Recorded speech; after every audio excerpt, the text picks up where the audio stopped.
to another video. So today I kind of wanted to talk about mental health and self-care. So it can be really hard and it may feel like you're really alone, but you're not. So I thought I would give some good self-care tips to kind of make you guys feel better. I know they make me feel a lot better, so that's kind of what I wanted to do, was just come on and say, here's some ideas. May be beneficial for your mental health. If they're not, that's okay. All I can ask is for you guys to try. So if you see me looking down a lot, it's because I'm looking at my list.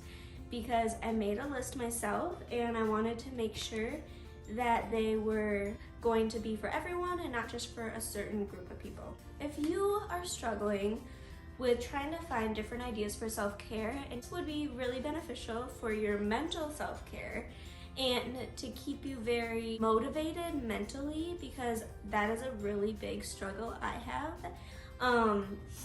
So the first thing that I would suggest to do is to meditate. I know it sounds so wacky, but it actually really helps me a lot.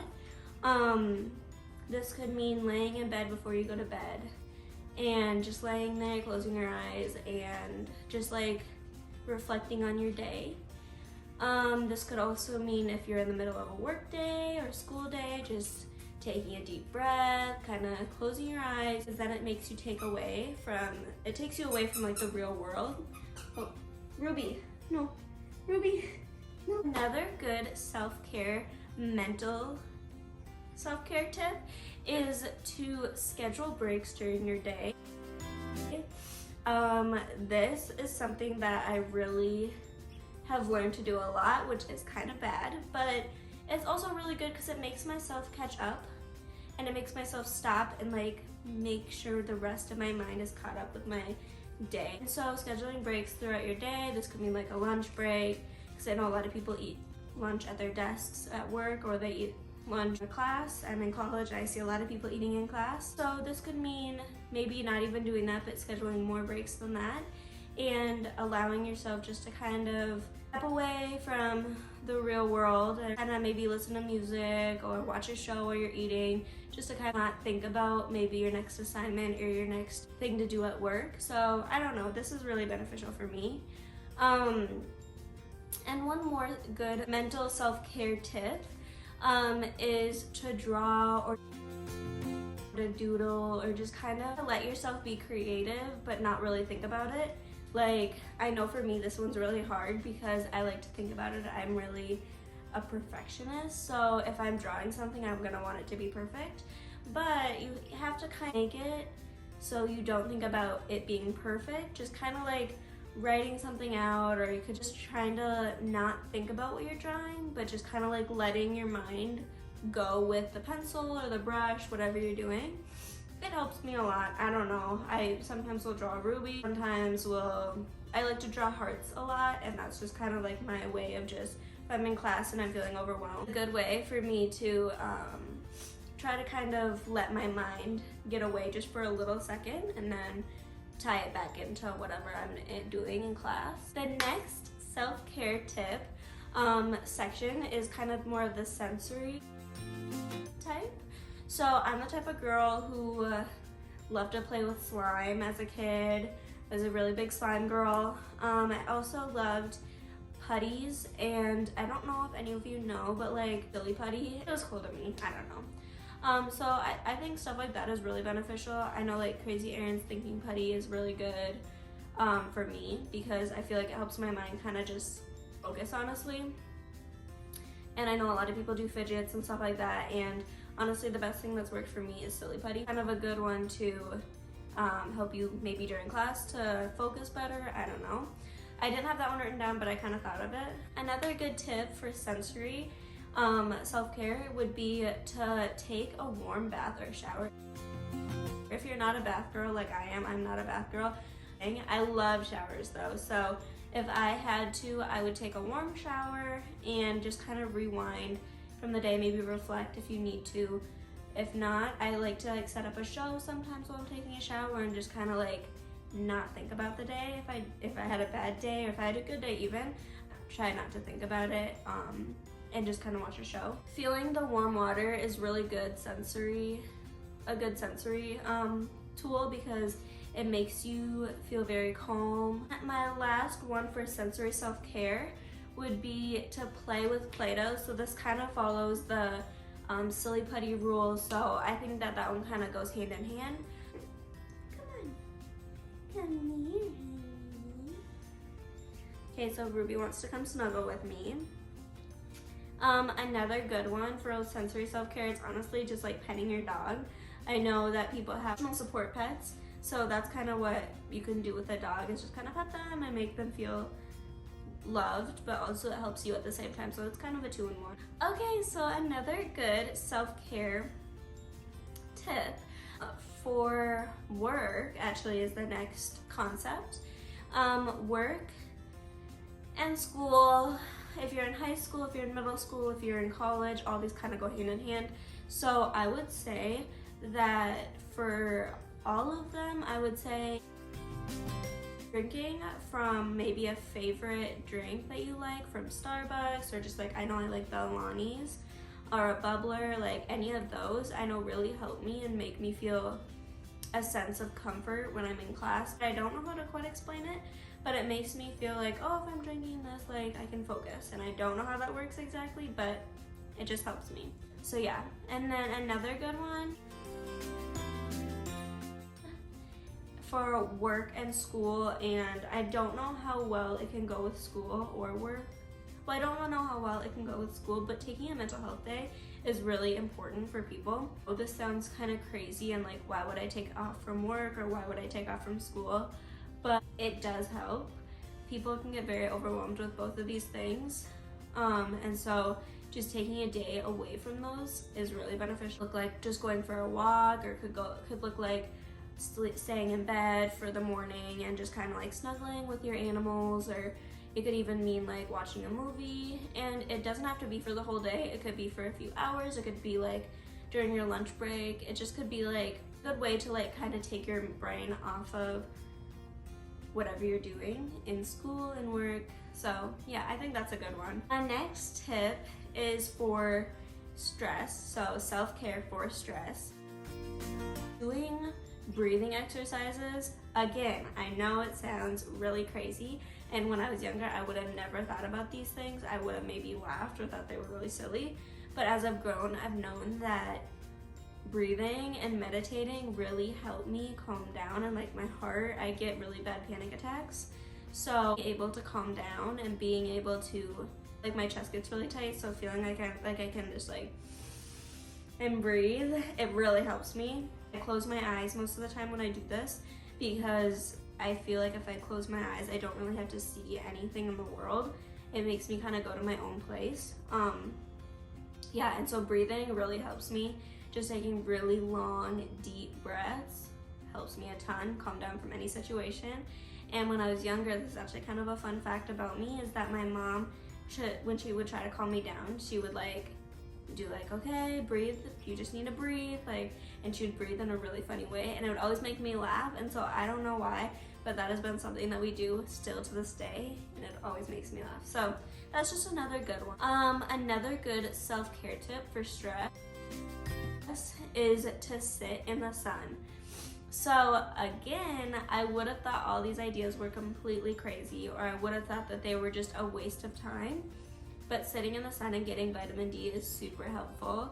I like to go for walks with Ruby or with my boyfriend, and like just getting outside for, even maybe if it's like really cold right now, it's really, really cold outside, but even getting out for like the in-between class period, really good for you. And it helps you kind of feel more calm throughout the day, and it makes you honestly get more relaxed. I don't know, again, how this works exactly. I'm not a scientist, but I know that it helps me a lot, and it does make me feel more calm. Use tips and stuff based off of how I feel and then react to them. So don't take any of this for like, oh, this works for sure, because that's how it helps for me. Okay, so another good self-care tip is emotionally, you need a good routine.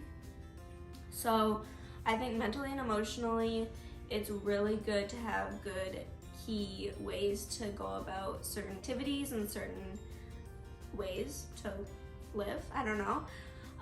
So I do not keep a journal, but if I ever am having a bad day or feeling really overwhelmed, or even having a really good day, I'll quickly like open up my notes app and write it down. And so this has always really helped me. And I have thought about writing a journal and I've just never gotten around to it. And I have all the time in the world, but just never gotten around to it.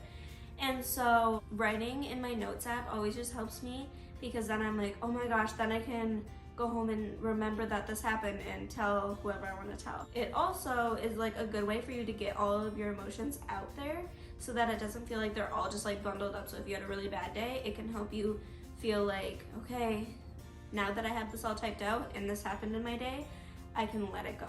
Like I can just let it go and not have to think about it because it's out there. I always do that. And even if like something really funny happens or something, I'll always open up my notes. Like notes is really key for me.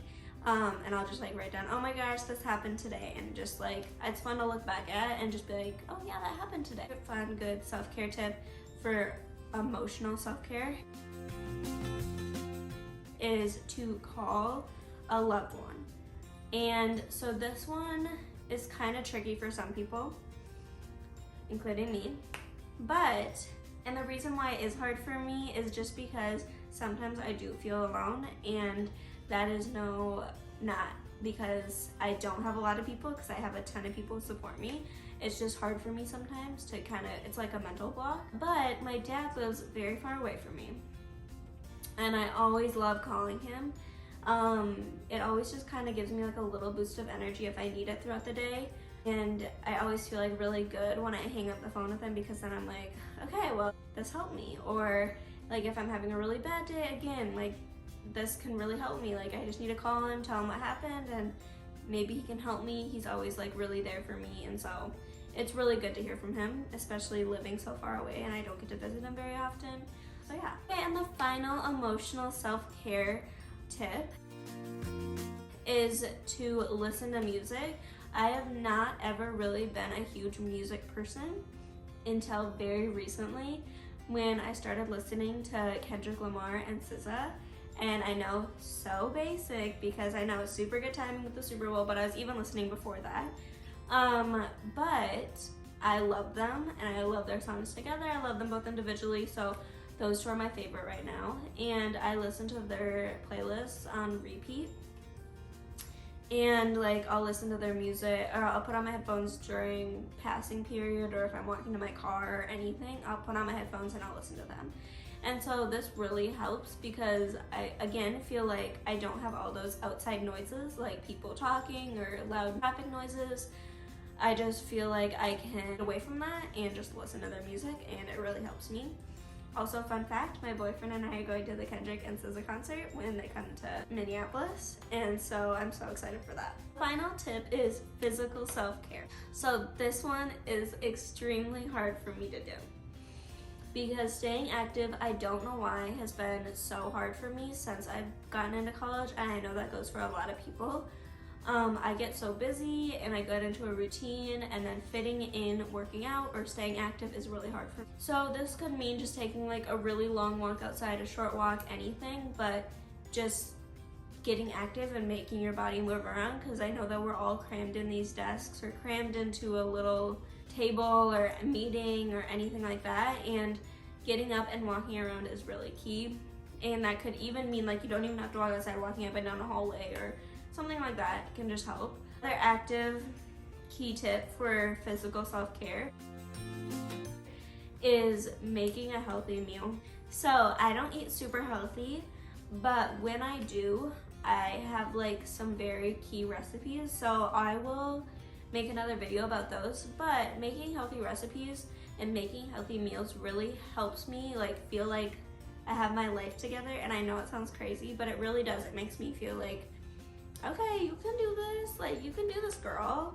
And so, I don't know, I love making myself a healthy meal and feeling like I have it all together. I really like to make healthy meals, and they always make me feel so refreshed and not bloated after. So I have a few recipes that I will make in a different video. And then the final physical self-care tip I would really stress is going to bed early. So this one I know is super hard for people because you either have to study for exams, you have to study for finals, you have to do exams, and you have to do assignments, or you have to do work stuff or anything. And what I would say, such a big thing in my life, because I am one of those people who like to get in bed really early and say to myself I'm gonna go to sleep, but in reality we all have phones, we're all on them, so it's tricky for me. And I've had such a screwed up sleep schedule for the longest time, and I don't know how to make it okay, and I don't know how to make it like back to normal. But what I would say is just trying to get into bed as early as you can. If that means like doing some last minute emails or last minute work stuff, school stuff, whatever, that's totally fine. I mean, that's fine for me, that's what I do.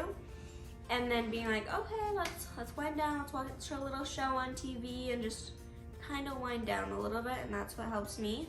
I have fallen asleep watching a show for who knows how long, and that's probably one of the only ways I can fall asleep, and that's terrible, but that is just the reality of it. And I also know that this is super bad, but I go to bed with melatonin.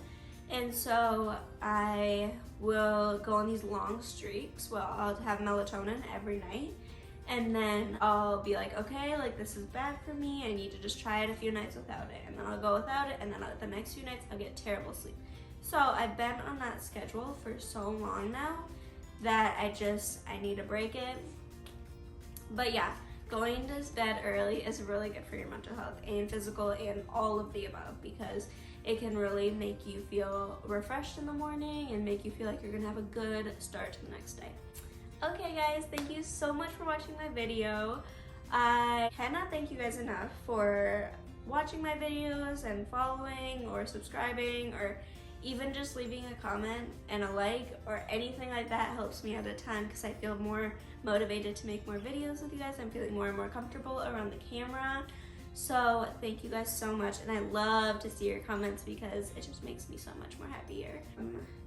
My next video may be some healthy recipes, we'll see. Comment down below if you want to see a few of those, because I always like good feedback. But yeah, bye guys!